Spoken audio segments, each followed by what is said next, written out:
Good morning, everyone. Thank you for joining us this morning. For those of you in the hall and for most of you who are online.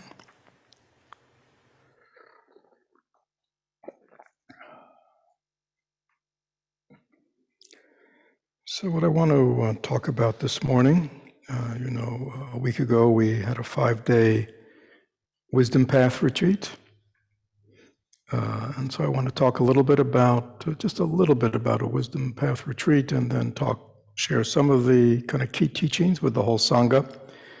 And then I've invited 4 members who are on the retreat, 3 who are in the hall, 1 that's online, to share briefly their experience of being on this retreat, what was most significant or meaningful to them, and maybe how a wisdom retreat compares to Dharma Path retreat, mindful living path retreats that they've been on.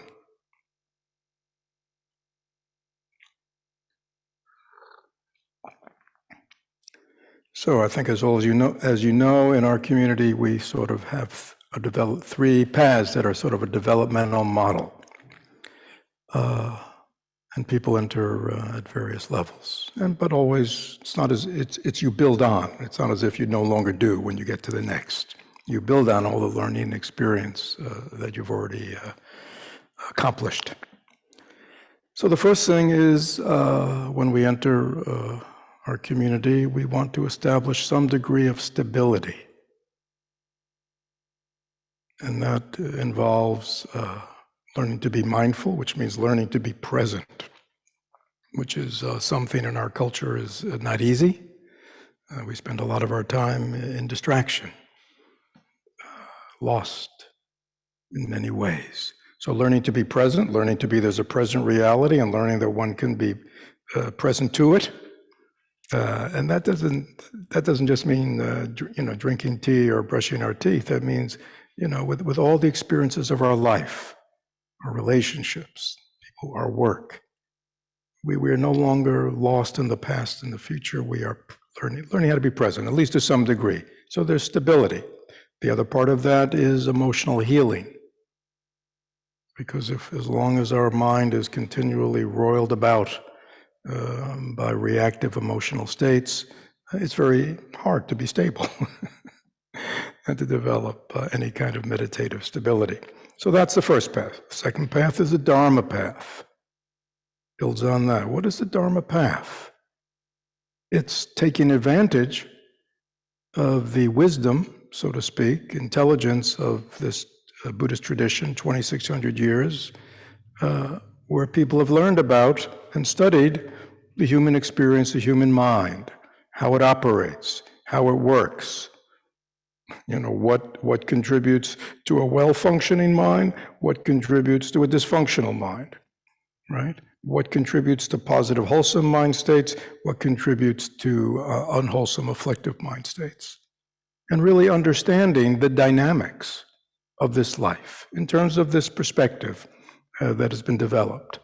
And that's the Dharma Path. And if people have successfully, to some degree, wholeheartedly entered into the mindful living path, some degree in the Dharma path, people's lives will change. There'll be greater stability, there'll be greater clarity, better experience of wholesome mind states, and life should generally, even our worldly life, so to speak, which is we all live in the world, should get better. It should feel better to be us, and our relationships with the world should be of a higher quality and experience. We should be calmer. We should be more peaceful. We should be more open. We should be more able just to be present to all the people and experiences of our life. So that's, in a nutshell, many, many teachings, and many things we do, but that's. And in the mindful living path and in the Dharma path, in a certain sense, we're doing a lot. We're learning a lot. We're learning a lot of different practices. We're learning a lot of things to change our mind and heal and transform ourselves. So there's a lot to learn, and there's a lot to do. Okay? And the Dharma path and the mindfulness path are based on this path that goes back to Shakyamuni Buddha, this path of transformation, healing and transformation.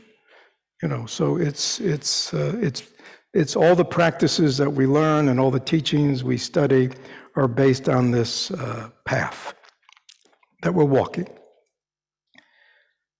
and that the Buddha taught for nearly 50 years. The wisdom path is very different because it's based on the Buddha's enlightenment. Before he taught for 40, 50 years, it all comes from, he had this great enlightenment, this great inner transformative experience, which changed the whole way he viewed himself and life, etc. Okay? And so that enlightenment experience and what that revealed to him is the basis of the wisdom path, right? And we might say the goal, if we speak of a goal in the wisdom path, is for us to have, to some degree, an experience of our own mind that is somewhat in the ballpark of what the Buddha experienced. Okay, so in the wisdom path, there is less to do, there's less doing, and there's more looking into the mind itself. We are now mining our own wisdom. Okay? Because the fundamental teaching of the Buddha at the wisdom level is everything is arising in mind. All thoughts, all feelings, all perceptions, all dramas, everything wholesome and unwholesome, it's all arising in my mind. All the data of our senses, seeing, hearing, smelling, tasting, feeling, is all being processed by mind. So mind is the key player in the wisdom path, right?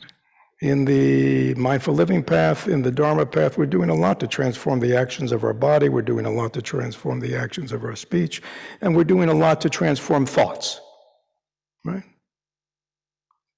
More wholesome thoughts, less unwholesome thoughts. In the wisdom path, we're not doing any of that. We're looking directly into the mind itself. Whose mind? Our own mind. So again, mindfulness, concentration, insight, basically the meditative path is the key path here, okay? And within the Buddhist tradition, which is very broad, many traditions, many lineages, there are certain traditions in which this emphasis on the Buddha's enlightenment as the basis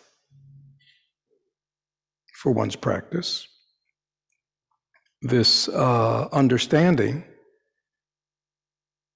that the fundamental experience of the Buddha in his enlightenment was this radical experience in which, he realized that his identifications with his thoughts, with his feelings, with his perceptions, and with his self was a total misperception and was really the source of all human suffering. But it wasn't just a negation of that. He also experienced his true mind, his uncontaminated, undefiled, pure, beyond birth and death, etc., mind. That is the source of all good. And he said, all beings have this mind. It is our intrinsic mind. It is our true nature, right? So these paths, such as Zen, which is the Japanese of Chan or Tien, or in other traditions, the Great Perfection tradition, Mahamudra tradition, there are various traditions within Buddhism that sort of have their basis in this fundamental sense that enlightenment is not something we get to over successive kind of approximations, but it is imminent within us. And so as opposed to getting there, getting someplace, arriving at this state, The fundamental teaching is it's already here. So it's a matter of uncovering what's already here, which is a very different process. Right? So if it's already here, then I'm not endlessly going there, looking. I'm just mining my own treasure, which is right here, which is, again, the path. So I'll let the others share a little bit about the experience. So this retreat, and again, within these various lineages, many, going back to the Buddha, his teaching, but many great masters in all these traditions, right to the current time, have written teachings. So what I was following was a really wonderful practice poem by this late 15th, 16th century Chinese Chan teacher by the name of Han Shan. And that was the main focus. But the first day or so, I shared some kind of prerequisite teachings from a modern day. I've taught a little bit from him over the years, Chinese master, Chan master, called Shu Yun, Empty Cloud, who lived to be 120, and his life spanned from the mid 1850s right up until he lived into the 60s in China.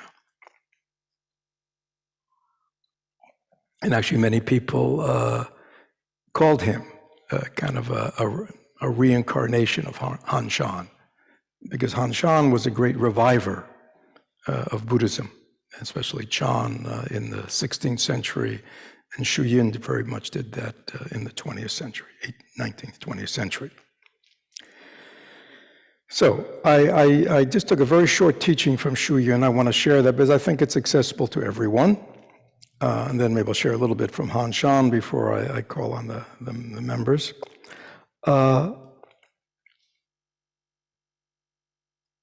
So he basically states there are 4 prerequisites to even beginning practice. Okay? And I'll just as I say, I gave commentary during the retreat. The first was deep trust, confidence in the law of cause and effect. He kind of felt this is fundamental. If we don't understand that everything that is right now, whether it's within my own mind, my own life, the life of everyone else, society, planet, whatever, is occurring because of prior prior causes, right? Not to understand that is really to miss the whole operating principle of everything. So this is considered a law, the law of cause and effect, right? So it really is very radical, because one no longer goes, why is this happening? How could this happen? Blah, blah, blah, blah. We just go, yeah, it's happening because of causes and conditions. No other reason. Doesn't mean we don't look into them, but we understand that nothing that's going on right now is going on like out of nowhere. Everything is going out of causes and conditions, many of them. And what they all are is hard to understand. Right, so like this past weekend, we just went through memorials for 9/11, right? But 9/11 didn't happen, it's out of nowhere, you see? It's like if you just take it, you have a very distorted way of looking at it. 9/11 didn't occur out of nowhere. There were lots of causes and conditions that created it.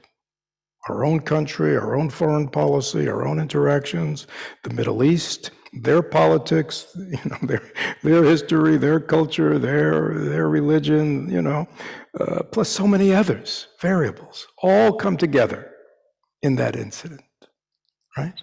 If you don't understand that, it's hard to act intelligently. The second one is strict observance of the precepts. Again, that's basically fundamental. We call those mindfulness trainings. That there's a sense, it's how important it is that one have an ethical basis to one's life, so one understands that in the actions of one's body, especially one's body and speech, one is no longer causing harm. And as one is actually contributing to the good. That's very stabilizing in life. The third, he calls them immovable faith or trust, confidence. What does that mean? It's not like faith in faith-based traditions. It's very different. But it means if you're going to follow a path, you have to have confidence in the path, right? You have to, or else how can you follow it with any kind of surety? If you're going to follow a spiritual path, if you're going to meditate, if you're going to practice mindfulness, at whatever level one is practicing, one has to have confidence, right? That it works, that it will take me where I want to go, right? Or else, one has to have confidence in the guide, in the teacher, So without this strong, or the other way to put it, the less confidence, the less trust, probably the less we will walk the path with much less surety. Because there'll always be doubting, questioning, right? You see, and that, there's nothing inherently wrong with that. But if one wants to go somewhere, and one really wants to go there, then, before one gets on whatever vehicle one's getting on, one has to trust that it's a worthy vehicle and it will take me where I want to go, and that my companions on the voyage are all with me. Right? That's Buddha, Dharma, Sangha, and teacher. If we don't, well, for those of you who've been there, you'll understand what that's like. So the more our confidence is strong, he says immovable, the stronger our practice will be. Probably the less confidence, less trust we have, the weaker our practice will be. And the fourth was choosing a Dharma door method of practice. And here quite simply means, at a certain stage of our spiritual searching, we did we try this one, a little bit of this, we sample that, But if one really wants to, pursue a spiritual path, one has to choose a practice or a series of practices, right? I think you all understand that, right? When you're young and somebody says, what do you want to do when you grow up? My grandson used to say my son used to say, he wants to be a garbage man. Why? Because, these guys who were driving around, these big trucks that made all these noise, to him was the most impressive thing going, All right, now obviously as he grew up, he might have changed, and there's nothing against garbage men. They do a great service to us, and we should be grateful to them. But in other words, many of us, on our path, career path, life path, we didn't know what we were doing. Some of us may still not know what we're doing. But at a certain point, it's like being in high school or going to college. At a certain point, you have to decide, what is my major? Anybody ever, I have to major. I gotta make a choice. Career, I have to make a choice. I can't keep sampling everything. I can't keep taking endless courses. There are people like that, right? I've met people, they're in their 30s or 40s. They're still going to college. They're still, and they probably have, I've met people who had 3 or 4 degrees. But they've never accomplished anything in any of them. So if we want to accomplish something, right, we have to choose a Dharma door. A Dharma door is, how do I want to enter this path of transformation? So those are the prerequisites to even beginning a practice. But what I want to talk to you a little more today is, then he says, how to start the practice. And this was, I've taught this before, and but it's good for everybody to hear it again, because we forget. How to start the practice. And Shu Yun said, the simplest way, as a prerequisite, is to make the distinguishment between host and guest. Key, you don't have to be an advanced Dharma practitioner to get this one. Okay? And for all those of you who are familiar, even when we're on retreat, please listen to it again. And basically, in his talk, Shu Yun quoted Kaundinya, and this is a person in the Sarangama Sutra, one of the great Buddhist sutras. He mentioned the words, he said, host and guest. This is where beginners should begin their practice. So anybody here who thinks they're a beginner, even if you think you're advanced, we're all probably still beginners. And so he quotes the sutra. He quotes Kaundinya. It's very simple. A traveler who stops at an inn may stay overnight or get something to eat. When they are finished or rested, they pack up and continue their journey. But they don't have time to stay longer. If he was the host, if this person was the host, man or woman, then they wouldn't be going on, right?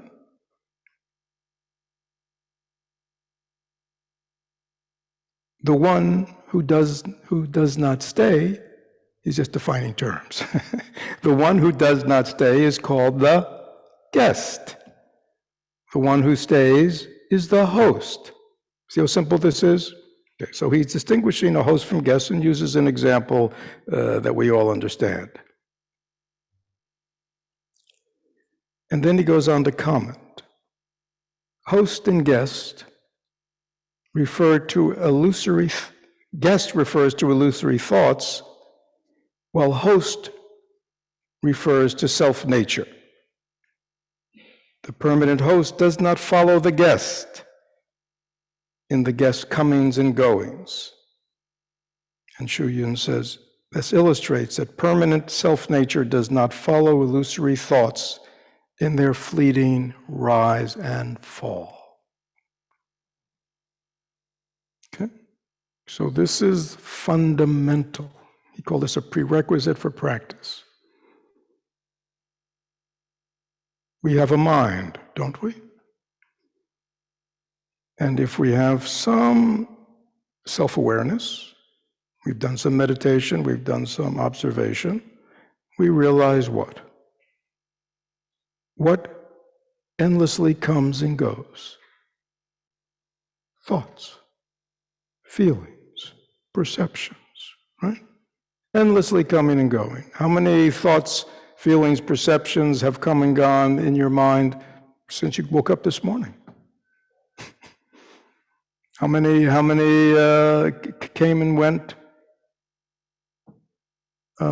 during your meditation?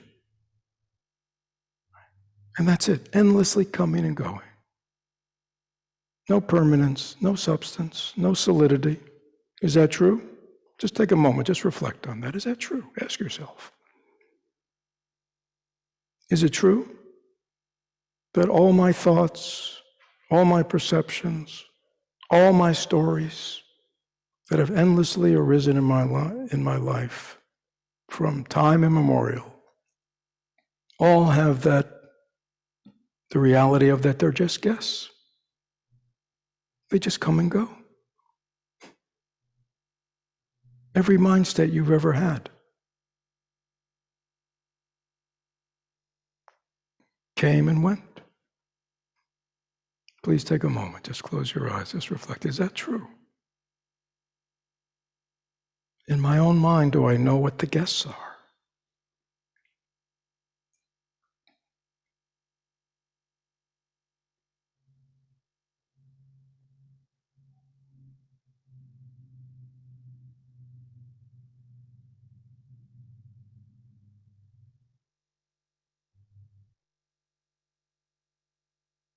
Is that true?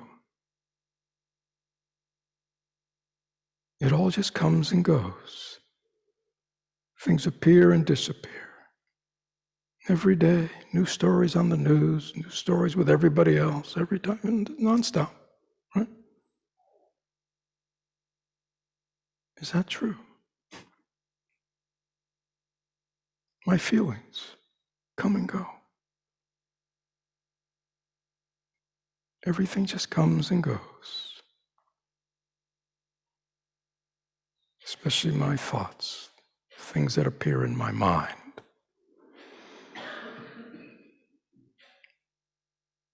Right?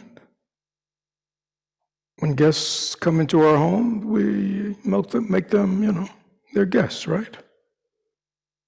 But when it's time for them to leave, we don't run after them, do we? We don't say, I want to go with you wherever you're going, right? We don't. We stay where? We stay home. Whether the guests have just dropped by for a few hours or whether they've stayed a few days. The nature of guests is they go. And the nature of host is the host stays. So he says the one that stays, which means the one who stays in our own mind, is our own self-nature, our own true nature. Because if I ask you, with all the comings and goings of your illusory thoughts for decades, you're still here, aren't you? In this moment, you are still here. Is that true? Ask yourself that. So there is something that stays. And there is something that can look back on all this illusory, this and that, all the comings and goings of life, and be very aware of it. There is a host. Is that clear? There is something that is here right now that, with all that ups and downs and comings and goings and good times and bad times and positive emotions and afflictive emotions and wholesome mind states and unwholesome mind states and all the activity of the mind, right? There is something that is right here now, aware, present, and is totally capable of watching the illusory guests in this moment, right? Like right now, if you're listening to this talk, this is an illusory talk because it has no permanence, right? It's going to be gone. I'm going to be gone. I'm going to be gone from your consciousness. I'm going to be gone, right? This whole experience is a guest. All your feelings right now are guests. But there is something that stays. So the emphasis, you see, up to now with our mindful living path and our Dharma path, we have been exploring and understanding the guests, right? And we've been working very hard to treat our guests better, right? Not struggle with them, not fight with them, be more understanding of our guests, right? And we've also been working hard, to have nicer guests. More, to be, I want to have different guests in my mind. If I'm going to have thoughts, mind states, I want nicer ones that feel better, right?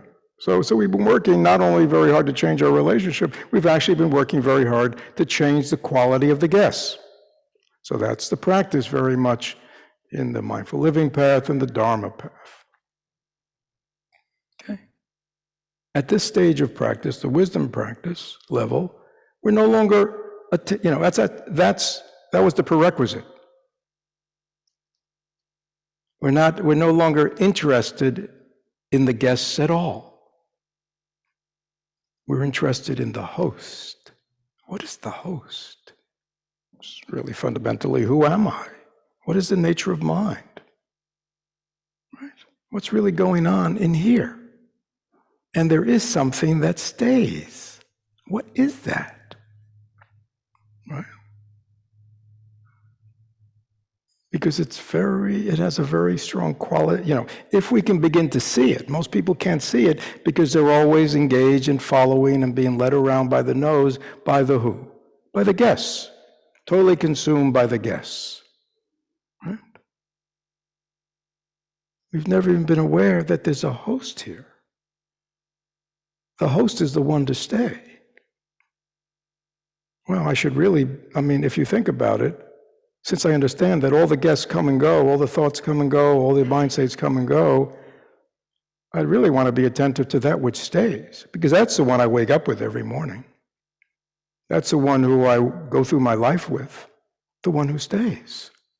And if I never focus on that because I'm so consumed and obsessed by all the guests, that really are just coming and going, I will never understand who and what I really am, and never have an understanding of the true nature of our mind, which according to the Buddha and the Masters is pure, undefiled, the basis of everything wholesome, beyond birth and death. I mean, it's quite something.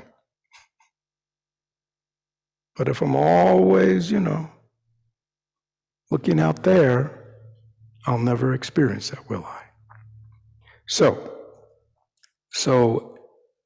this distinction between hosts and guests is something that everybody on this call, on this talk, can understand and begin to integrate a little bit into your life, into your understanding. Because it gives you, again, if you have a guest that's an unwelcome guest, a little obnoxious guest, right? I'm sure we've all had those people in our home as guests. Knowing that they're not going to stay is a very different experience than having an obnoxious, unwanted guest who you believe is going to stay forever in your house and you're going to have to live with them, right? Can you kind of feel the difference? But unfortunately, we treat our guests as if, they're gonna be here forever. I got to do something right now, right? I got to react right now. No, relax. They're gonna go. Just let them be. They'll go. Don't engage. Don't follow. Don't struggle with. They'll go. Because that is the nature of what? That is the nature of guests. They're the ones that come and go. I want to know that I'm the host. Right? Anybody ever, been a hostess or a host in a, restaurant or it's like, right? What do you know? You have to put up with all kinds of people, don't you? Right? But you do it. Why? Because it's, they're only here for a little bit. I can put up with them. I don't need to get bent out of shape. I don't have to take it personally. I don't have to engage. Right? But we don't know that. We engage. And we create affliction for ourselves and others. So that was the kind of preliminary. And then just a quick thing from Hanshan, just to give you a sense of how it works at the wisdom level for those who aren't familiar. So this is one of Hanshan's maxims. He said, the unstoppable stream of ego's conscious thoughts cannot stay still long enough to comprehend the truth. Is that true? Have you ever noticed that there seems to be an unstoppable amount of thoughts just coming and going, and it's hard for them to even stay long enough to even understand what's going on? Yet people are always trying to think up a barrier to the flow to use thoughts to stop thinking. Sound familiar to anybody? So there is this flow of thought, and we're always trying to mess with it. We're always trying to figure it out. We're trying to stop it. We're always, right, trying to manipulate the flow of thoughts. And he said the main thing we do is to use thoughts to stop thinking. Thoughts are like wildcats. We would never use one wildcat to tame another. Okay? Interesting analogy. Thoughts are like wildcats. If you had a wild cat, running around in your house, the answer wouldn't to bring another wild cat in to get rid of it, because then you'd have what? Two wildcats. And when you have two wildcats, the intensity could grow quite exponentially. Okay? How then do we enter the state of non-thought? We understand the non-substantial nature of both the one who is thinking and the thought itself. This is a very key focus of wisdom meditation. It's no longer manipulating anything, controlling anything. We want to understand, what is the nature of the ego? What is the nature of the self? What is the true nature of a thought? Well, since self and ego and thoughts are all arising into my mind, that's where I'm looking. Again, it is understanding that we seek, not control and manipulation.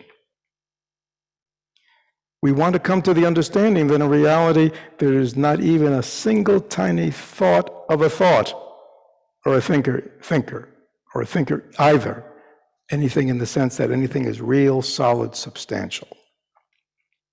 When we bear witness to this reality, the reality of our own minds, our own testimony is meaning our own experience. Interesting word, we don't talk in Buddhism, testimony. Our own testimony liberates us from the bondage of thoughts and from the bondage of thoughts of having no thoughts. Right? Many of us live in the bondage of, I just don't have these thoughts, then I will be fine, and everything will be cool.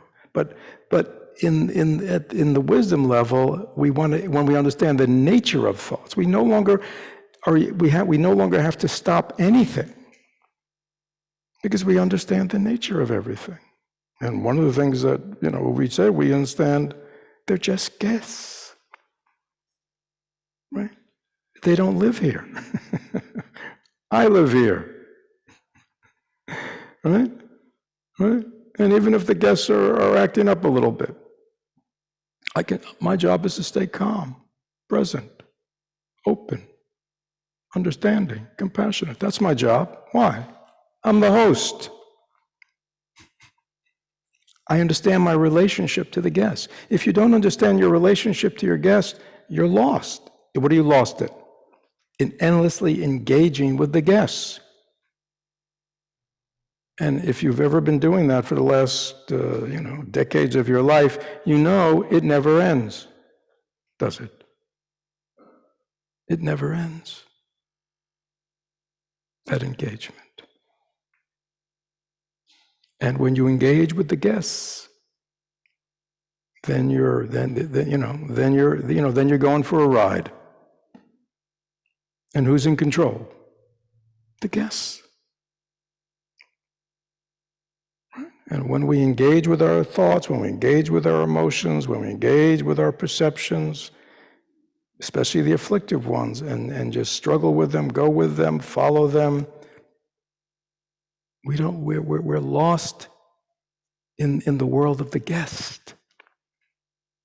And all the guests are different. We have wholesome guests and unwholesome guests, intelligent guests, stupid guests, spiritual guests, totally worldly guests, right? Always coming and going. But if we don't know who I am as the host, very easy to get lost. So that's by way of background. Now I'd like to call on, I believe there are 3 people in the hall. If you could just come up and just sit kind of up here on the dais. And then Carol, who's in Naples, is on. And just, maybe for 5 minutes or so, just each of you just share your experience of being on this past. Yeah, just you can just kind of sit. Yeah. You just get comfortable. You want to begin, Mitch? Sure. Hi, everybody. I'm Mitch. And you're from? I live in St. Petersburg. I practice with the St. Petersburg Sangha as well as here in Tampa.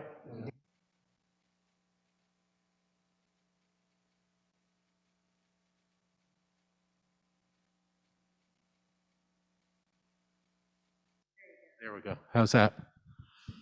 Okay. Hi, everybody. I'm Mitch. I live in St. Petersburg and part of the St. Petersburg Sangha as well as practice here in Tampa. Been a member about 5-6 years now. And this retreat really helped me deepen my practice in a number of ways. I've been on a few wisdom retreats before, and as Fred shared, in the retreats we're often looking at our mind, our thoughts, investigating who is Mitch, who am I that is thinking these thoughts, and where did these thoughts come from, where did they go? And while I've practiced with that in the past, I've often found it somewhat constrictive, almost claustrophobic at times, to do that for long periods. And one of the practices we worked with on this retreat was, in addition to the guest and host, working with the space around us and practicing and recognizing in the room we might have been sitting in how the clutter could easily be removed if we wanted to, whether it's the clutter on the floor, the papers, or whether it was the furniture. And when we walked outside, how much space there was.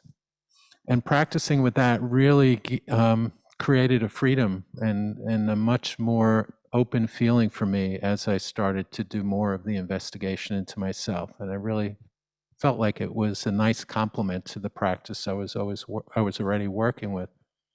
So I felt, it was progress on my developmental path.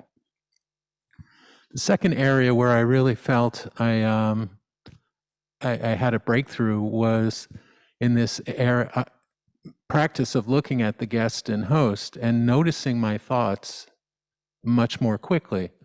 There was an experience I had in the retreat where I was feeling some frustration and afflictive emotion because a loved one is experiencing a big challenge. And I was thinking to myself, well, maybe there was an opportunity to deal with it a year or so ago when it was a small problem and now it's a big problem.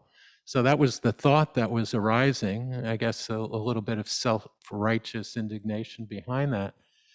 And then working with this practice of guest and host, I realized, that's just the thought that came up. I let it go. And all of a sudden, that feeling and experience of my self-nature brought me to a place of feeling, how do I want to be of benefit? And not in a way where I got into thinking about the specifics of how I wanted to be of benefit, but really more that feeling of love and compassion. And it just created also a lot of space and was very moving, almost brought me to tears, without thoughts coming in and flooding the picture.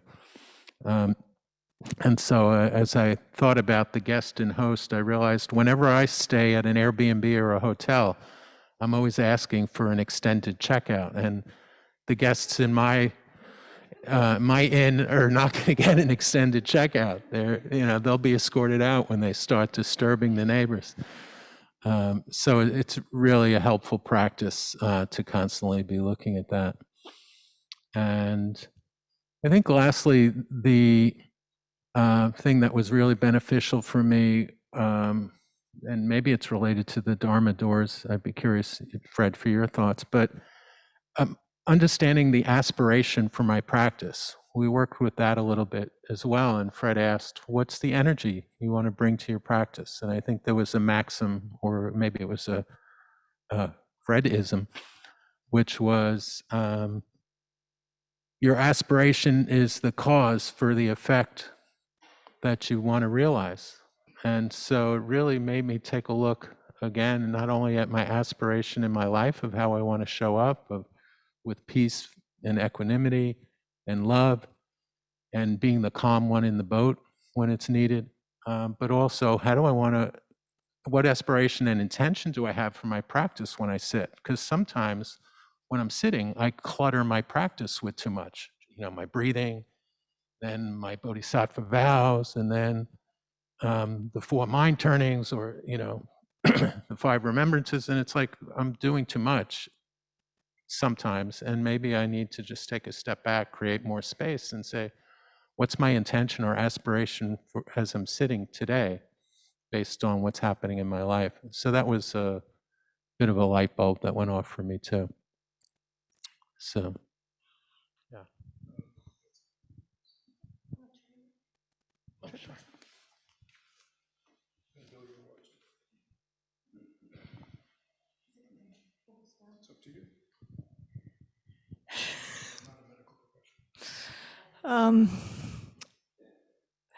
So I feel very fortunate that I go on a lot of retreats, and I go on Mindful Living Path retreats, weekend retreats, 3-day retreats, because I need to. I need to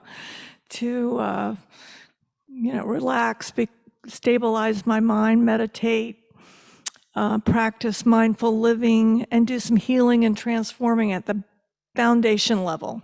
And I continue to need that.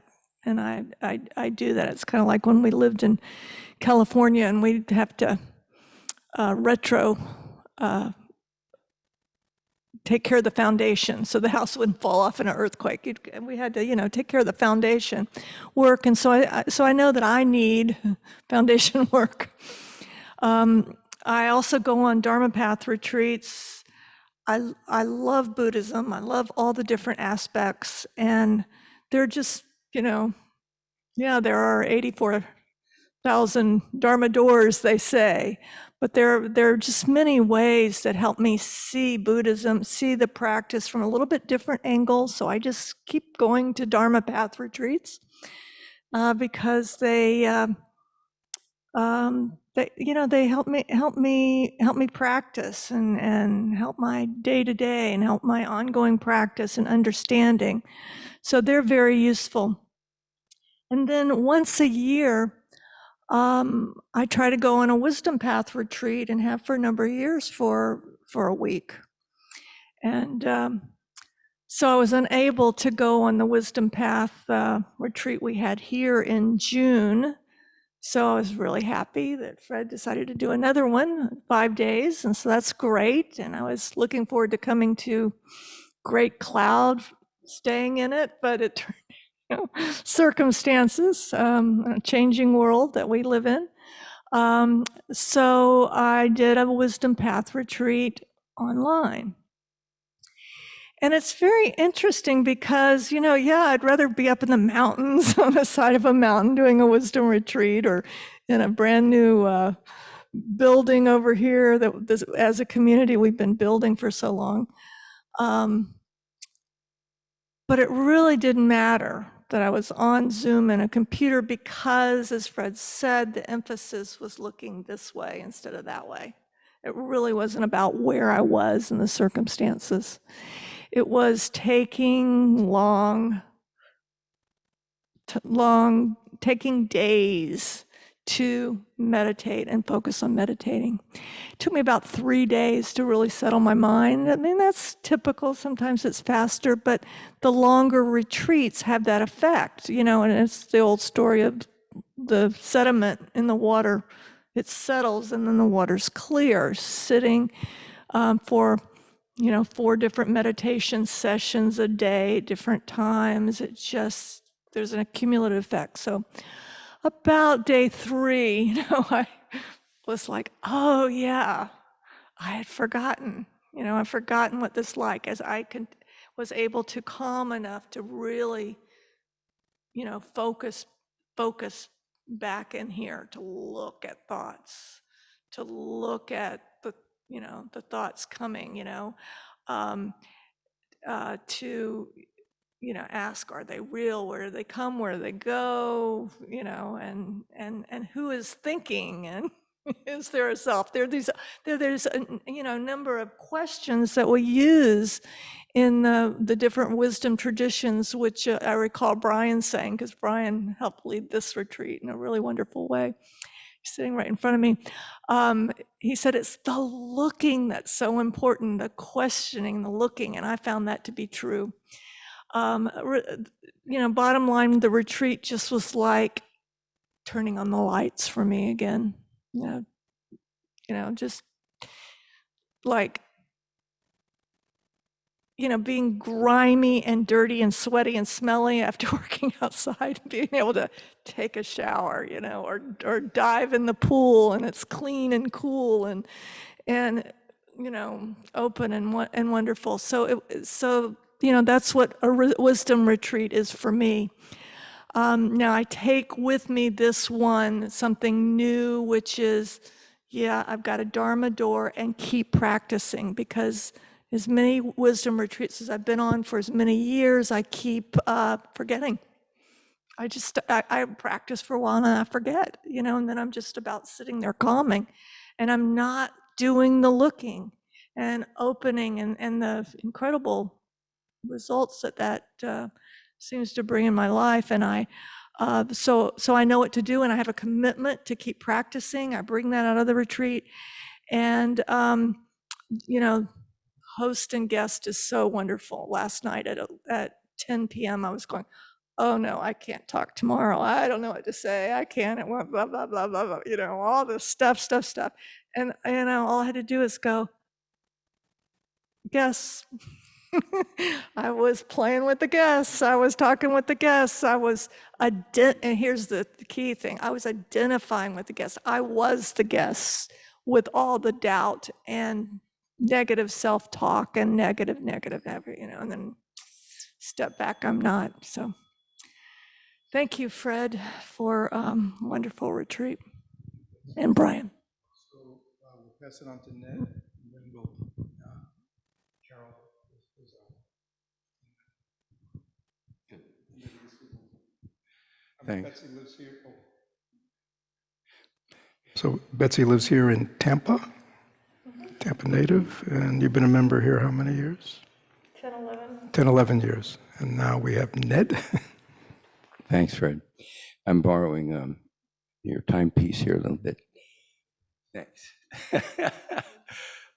Okay, good. I think what I want to talk about first is the. Why don't you just introduce yourself? You're Ned, and you live in. Oh, I'm sorry, and I live in Clearwater, and I began all this as a book Buddhist for decades, and I was pretty sure that I could think my way into some sort of glimpse of awakening. And the next book or the next workshop or PowerPoint would clear all this up for me. So I want to talk about this third prerequisite that Fred mentioned, about this practice, about this path, about what we need, and it was the subject of confidence and trust and faith. And we've been talking a lot about the sort of mind that never stops, what I think of as a sort of unconscious flow of thoughts that run through my head and drive me a little bit nuts all the time. And we'll talk about that in a second, and that's what we did on the retreat. But I realized that what I think of as the sort of MC squared mind, the intentional gift of the human race about conscious thought, which was so helpful to me in the first two paths of Buddhism to understand the Dharma and myself, was getting in the way, and it's really slowed me down, because I sort of came out in Catholicism, what we used to call a smorgasbord spirituality, which was we would take what we needed and what we believed in, and the rest of it we would sort of put on the side. So it was like eating around the broccoli.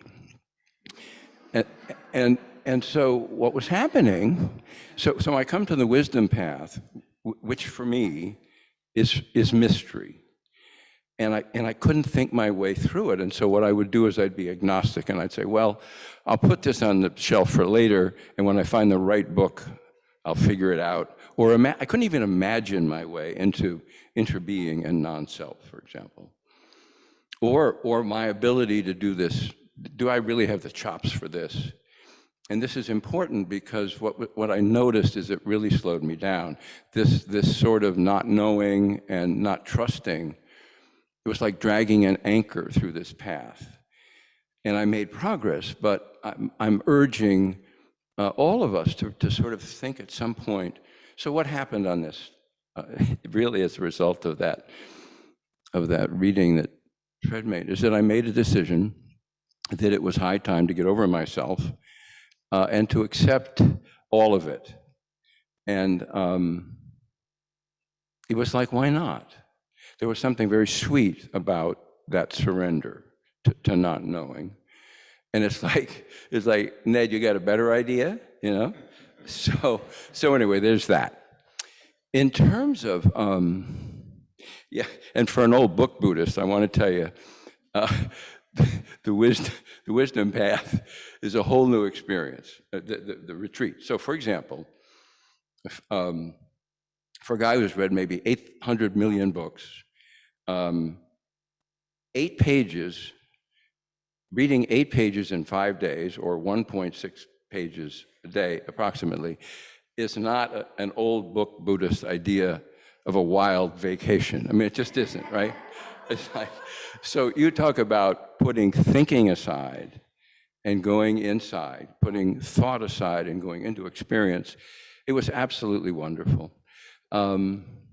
So, two or three things, not surprising, and Brian was so helpful to me, and always has been, as we work through how to meditate, how to meditate in this way, the little stuff. So for example, I realized that for me to get present off the cushion, I need not to just slow down, I need to stop.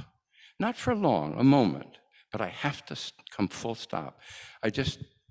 Anyway. And another one was that I can't do this, I can't stop all that flow of thoughts ever, but I can't even address them more than one at a time. I have to do this simply. I was reminded again in this retreat, again, it seems so obvious, how the frequency of my meditation has some geometric impact on the ease of meditating and the depth of my meditation. So it's like, wow. And that is carried overward. I also need to acknowledge, it took Betsy 3 days, and it took me, I'm sure, more than that, to quiet my mind and to settle in. And finally, so I do what I do. I made lists. I cataloged about 15 or 16 of my recurring themes. And even though, I've forgotten, Fred, how it goes, but the wonderful Chinese Zen master said, you know, you're supposed to keep your mind constantly aware of the first thought that enters. I'm so not there. I just picked the top 3 of my 18. And so, for example, they are my to-do list, which runs my life, my need to please others, the next talk I was going to give, right? And so I'm just watching those. One last thing about this that I noticed was how, when I did all this and I looked at all of these things I think about all the time that don't amount to a hill of beans, and I'm going, I was struck with the waste of my time, the waste of a life doing that. And also, it is the most boring way. So, you know, the National Science Foundation, assuming we'd have at least 12,000 thoughts a day, of which 95% are exactly like yesterday's thoughts. And that was true for me. This was the most boring way to spend a life. It is like, oh my God. So 2 biggies for me. Okay, thank you, Bill. Bill is our assistant softball coach. This is going to be really quick. The 2 biggest takeaways for me were these.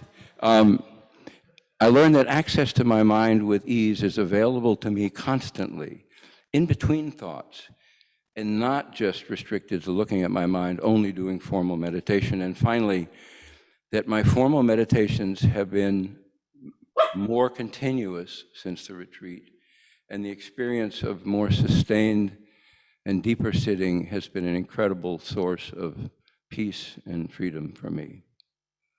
Thank you, my dear teacher.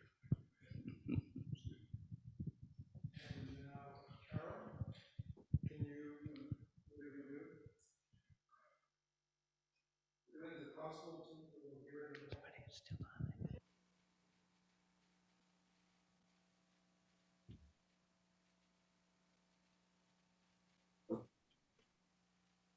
I can't hear Fred, so I'm assuming that it's time to start talking. Yes, okay. I'm Carol Green. I live in Naples. I have been a member of FCM for 8 years. I'm a loyal member of the Naples Sangha, as well as, of course, the larger Sangha.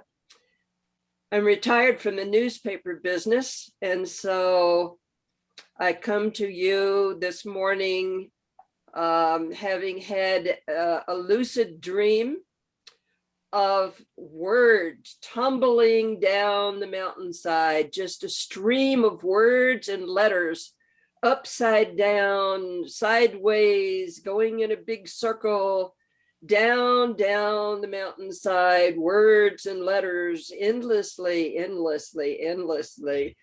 And that's what I do.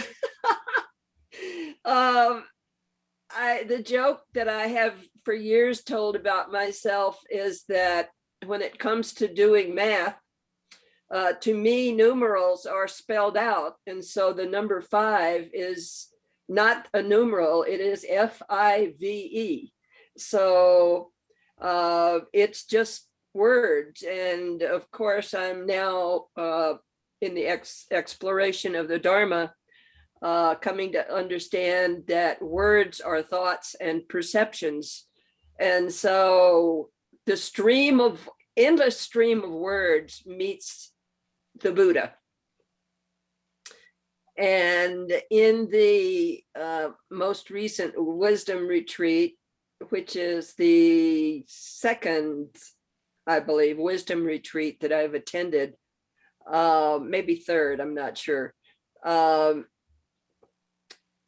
Words met Dharma. And so,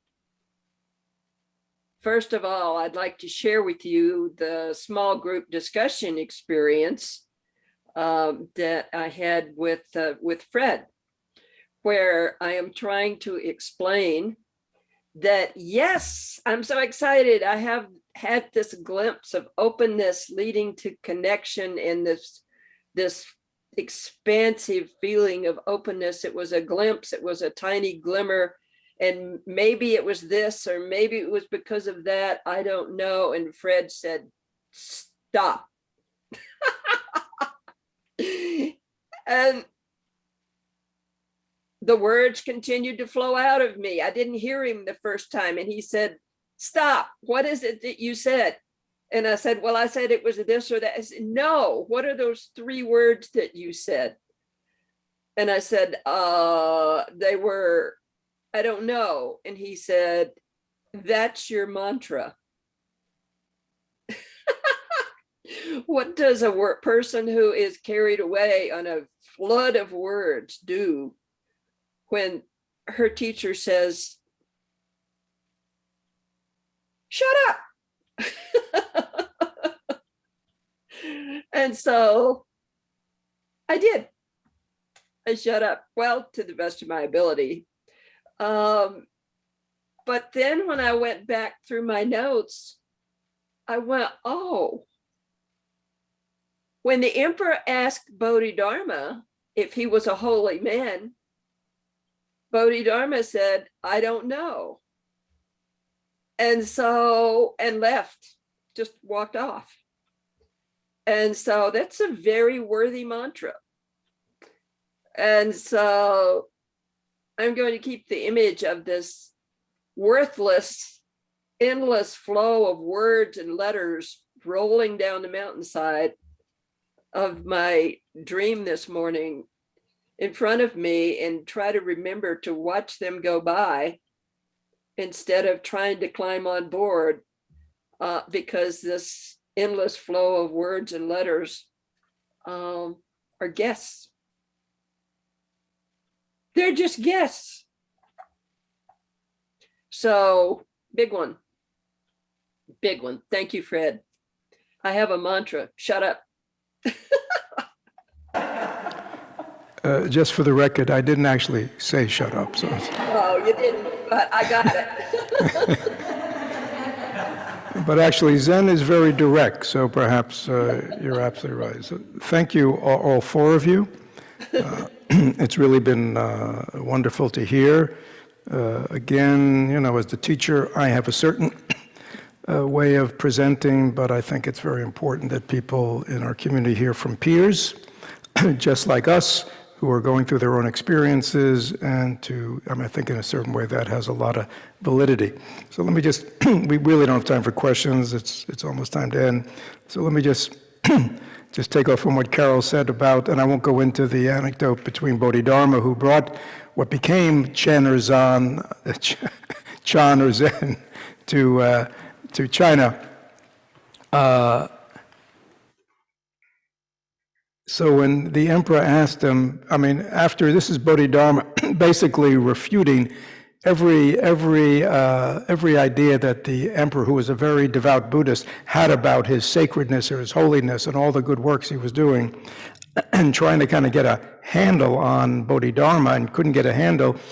And so finally he says, "Who are you?" And Bodhidharma says, "I don't know." Please, he knew who he was. But he knew that who he was beyond labels, could not be pigeonholed into words. Because we all know that. When we're having a real experience, it's beyond words. Even whatever the experience is, eating a certain food or enjoying something or hating something, it's an experience, right? And then we take that very alive experience and we parse it into words, and we do to just explain it to somebody else. But to think that the words, my explanation of the experience, is the same of the direct experience I had is not true, and we all know that. So when Bodhidharma said to the emperor, "I don't know," he was really saying, "I just am. I'm not going to give you words. I'm not going to give you a name." Because if he gave him a name, my name is Bodhidharma and I'm a monk from India, right away the emperor would put him in a pigeonhole. Oh, now I know who you are. I got you, you see, and we're always putting all our experiences into files. We have these endless files in our mind, and everything we experience we're putting into a file. And the wisdom path invites us to stop doing that, to get rid of our files and just experience life directly, people directly, and that's life. So I don't know is a very wonderful practice. So thank you for listening. Sorry we didn't have any questions, but I think everything has been said. So thank you all for coming this morning.